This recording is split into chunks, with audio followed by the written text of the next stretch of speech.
तर आज आपण इयत्ता 10वी या वर्गातील गणित 2 या विषयाच्या महत्त्वाच्या एका टॉपिकवर चर्चा करणार आहोत. तर या टॉपिकचं नाव आहे महत्त्वमापन.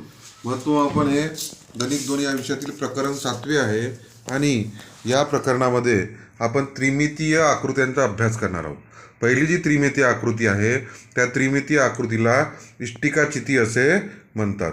तर इष्टिकाचितीमध्ये लांबी, रुंदी आणि उंची, ज्याला आपण लेंथ, ब्रेड्थ आणि हाईट म्हणतो, या 3 गोष्टींचा समावेश असतो. लांबी, रुंदी आणि उंची.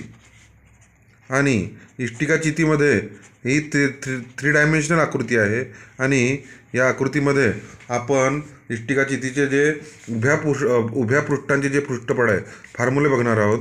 जसं आहे उभ्या पृष्ठांचे पृष्ठफळ. तर याचा सूत्र आहे 2h 2h into L plus B. H म्हणजे हाईट, उंची, L म्हणजे लेंथ, लांबी आणि ब्रेड्थ म्हणजे बी, रुंदी. तर उभ्या पृष्ठांचे इष्टिकाचितीचे पृष्ठफळ किती असते? 2h इंटू L प्लस बी. त्याच्यानंतर दुसरं जे सूत्र आहे ते म्हणजे एकूण पृष्ठफळ. एकूण पृष्ठफळाचे जे सूत्र आहे ते आहे 2 गुणिले LB plus BH plus HL. तिसरं जे सूत्र आहे ते म्हणजे इष्टिकाचितीचे घनफळ. इष्टिकाचितीचे घनफळ. तर याचे सूत्र आहे LB आणि H.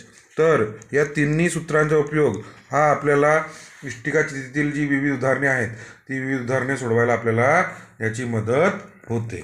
इष्टिकाचितीलाच आपण क्युबॉइड असे इंग्लिशमध्ये आपण याला म्हणत असतो. दुसरी जी आकृती आहे त्रिमितीय आकृती, तिचं नाव आहे क्यूब. क्यूब म्हणजेच काय? घन. मराठीमध्ये याला घन म्हणतात आणि इंग्रजीमध्ये याला क्यूब म्हणतात. बरोबर आहे. तर क्यूब आणि म्हणजे घन आणि इष्टिकाचिती याच्यामध्ये एक विशेष प्रकारचा फरक असतो. तो फरक म्हणजे काय? तर घनामध्ये सगळ्या ज्या बाजू आहेत सगळ्या बाजू सारख्या लांबीच्या असतात आणि इष्टिकाचितीमध्ये लेंथ म्हणजे लांबी, रुंदी आणि उंची या तिन्ही ज्या आकृत्या आहेत त्या डिफरंट असतात.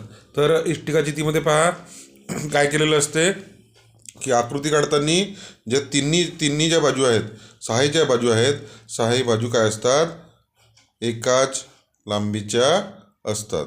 तर याच्यामध्ये लेंथ, ब्रेड्थ आणि हाईट तिन्ही काय असते? सारखी असते. त्याच्यामुळे याचे जे सूत्र आहेत ते देखील वेगळे असतात. उदाहरणार्थ घनाचे पृष्ठफळ बरोबर 4L वर्ग. त्याच्यानंतर दुसरं सूत्र आहे घनाचे एकूण पृष्ठफळ. घनाचे एकूण पृष्ठफळ बरोबर 6L वर्ग आणि घनाचे घनफळ बरोबर Lचा घन. L म्हणजे काय? तर लांबी. L म्हणजे काय? लांबी. तर लांबी, रुंदी आणि उंची घनामध्ये तिन्ही सारखी असते. त्याच्यामुळे याचे जे सूत्र आहेत ते वेगळे आहेत. तर मला वाटते इष्टिकाचिती आणि घन या दोघांमधला फरक तुम्हाला नक्कीच कळला असेल आणि जे सूत्र दिलेले आहेत ते सूत्र तुम्हाला या प्रकरणामध्ये तुम्हाला पूर्णपणे पाठांतर करावे लागतात. तर एवढंच. धन्यवाद.